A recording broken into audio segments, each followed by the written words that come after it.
Good morning. My name is John Morris. First off, I want to say Happy Mother's Day to my mother, Helen Morris, in heaven, and Happy Father's Day to my father, Richard Morris, in heaven.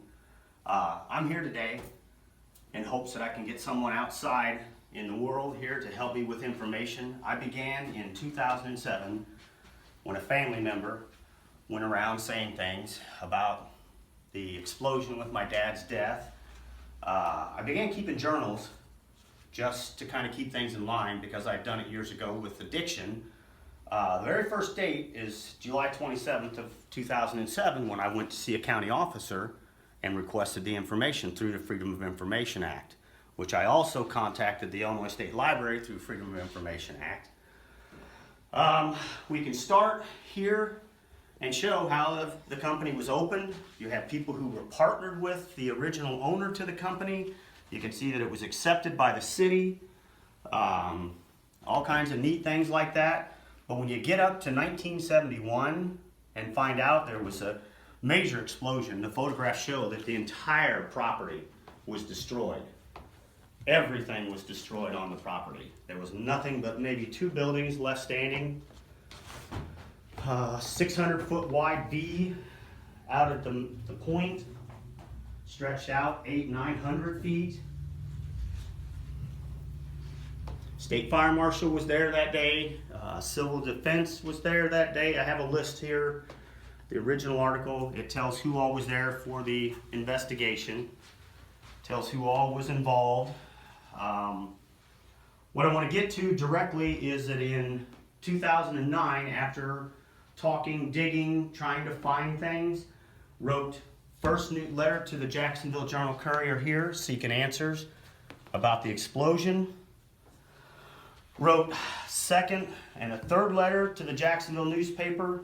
Wrote a letter to the Jacksonville Source. And from that, I have 1, 2, 3, 4, 5, 6, 7, 8 people that have responded, as well as a list of men and women who have come by my house to talk to me, visit with me, who have given me permission to share this information, get it out there in the world. What I want to point out, some of the things I want to point out is when going to the Illinois State Library to request information about the State Fire Marshal, because if you read the information here, this came from an investigative committee that met in 1973. This was the end of it, actually. They met sometime in 71, I believe. But it's very plain and very clear about what happened. Let me start right here. I'll read it out loud. The commission was unable to locate any records to indicate that the State Fire Marshal or any other state or local authorities had ever inspected the premise of this fireworks plant prior to the explosion. I'm only going to read that. I'm going to show all these. We have all these people who came to investigate. But when you look, no one turned anything in. And this is all picked up through the Freedom of Information Act. They had a man from Dunn Laboratories who was here testing things.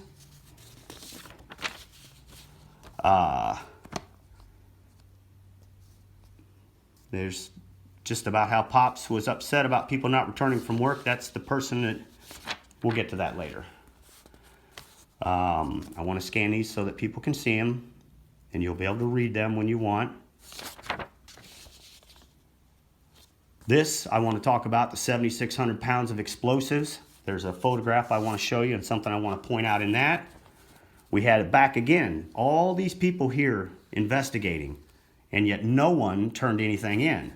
When I requested from the State Fire Marshal's office, they sent back, I have a letter that says that they had no records whatsoever about this particular investigation, nothing about the accident, nothing in their records. And I have, from looking in our city directory right here at the public library, I know the State Fire Marshal, one of the investigators, Mr. Kelly, lived right here in town. The office was in Pittsfield, Illinois. This particular notation here is about the fire chief, and I'm going to read this one. Dean explained that the day of the explosion, the Jacksonville Fire Department had received a call from the Sheriff's Department requesting that they extinguish a fire at the Continental Fireworks Company. The fire chief at the time, Dale W. Bond, refused to respond because the preceding week they had extinguished a small fire at Continental Fireworks Company, and Dominic Shalla was angry that the Jacksonville Fire Department had responded. Shalla had not phoned the Jacksonville Fire Department, and because they had to drive outside of their district, they charged Shalla $500. Shalla told Chief Bond at that time never to respond to any call at this plant unless Shalla himself phoned. A few minutes after the first call on May 17th, the Sheriff's Department called a second time requesting that firemen from Jacksonville respond. After the second call, Dean, without consulting Chief Bond, went ahead and sounded the alarm. What? Okay.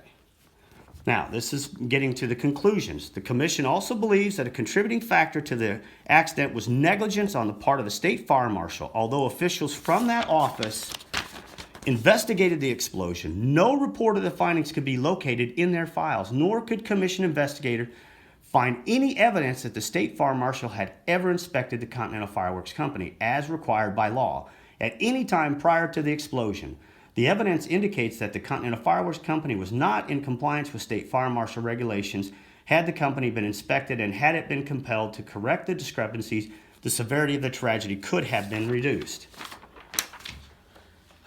Another important, it had been in operation from 1946, yet it had never obtained a certificate of registration from the state fire marshal, nor had it ever been inspected by that office. In fact, the fire marshal was never aware of the existence of this company until after the 1971 explosion. Let me see here. I'm not even going to go there about the Illinois Mines and Minerals. They can figure that one out. I just need someone to help me with this, because what I want to point out here with the state fire marshal, again, showing their lack of knowledge about this, this is important that I point this out. February 5th, 1971, an 18-year-old boy died. Fireworks factory. There's no mention in any of the investigation made by the commission about this boy's death. Now it's either our local, state, someone obviously hid his death. I'm asking now, please, for anyone out there in the real world who can take all of this weight. This is what I've done in 10 years.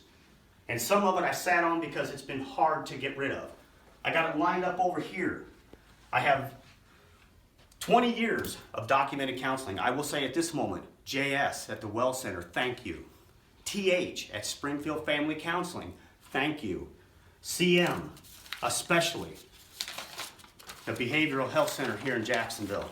She walked me this last 18 months, she walked me through a nightmare.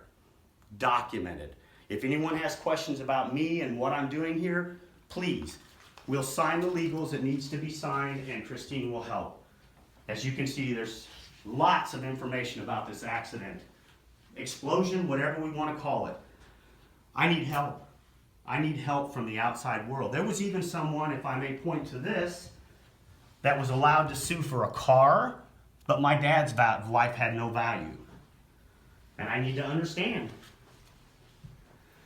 I would just like to understand, whether it be Oprah Winfrey, Steve Harvey, Dr. Phil, Ellen DeGeneres, anyone. This is bigger than me. I didn't ask for any of this. I thought my dad's death was done, my mom's was done. Documented here, 2007. A family member brought it up. Not me, not anyone in my family. Thank you. Thank you very much. Please, all my family, I need you to share. My friends, share. Thank you.